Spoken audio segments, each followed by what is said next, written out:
We just learned 2 of the 4 Americans who were kidnapped in Mexico, sadly, they were found dead. The other 2 found alive. This is not the update we were hoping for here today. These kidnappings happened in the eastern border town of Matamoros, and it's near Texas. And CBS 8's Dana Marie McNichol joining us live from San Ysidro now with this really heartbreaking update here.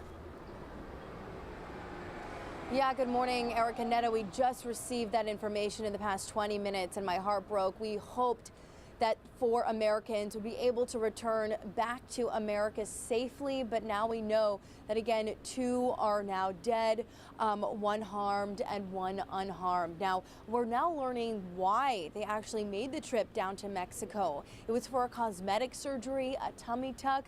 The Mexico president did say he believes that these 4 were actually caught in the crossfire of 2 violent groups and they could have been taken by mistake.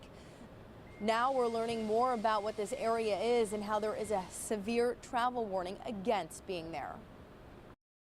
You basically are playing with fire if you, as an American citizen, go into Mexico. Now, that was Michael Vigil, a former chief of international operations with the DEA, who says, yes, this is not a safe place to be. Now, the video we're showing you appears to be the moment armed men forced a woman into the back of a pickup truck. Then 2 others who appear hurt were loaded next to her.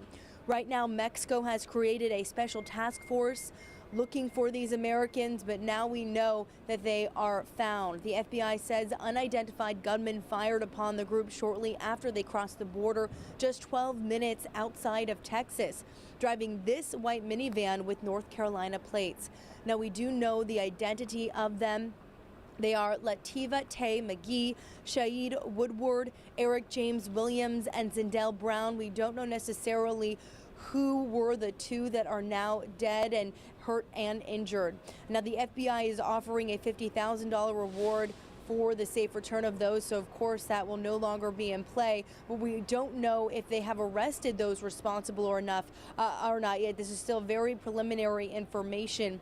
Now, this area is under a State Department level 4 do not travel advisory. That's the highest level. Mexico has multiple different levels of travel advisories. For example, Tijuana is under a reconsider travel advisory due to crime and kidnapping in non-tourist areas. Officials say most homicides appear to be targeted here. However, one could be caught in the crossfire as a bystander. So it's just a really important reminder to look into where you're traveling into Mexico, especially if you're going there for spring break or going for a medical procedure. Please look to see what type of travel advisories are out there. If there's a do not travel list, again, Matamoros was on a do not travel list specifically. So we do know again that 2 of those Americans are now dead. They did find them, 1 injured and 1 unharmed. Of course, we'll continue to update you with any further information that we receive here on CBS 8. I'm Dana Marie McNichol coming to you from San Ysidro.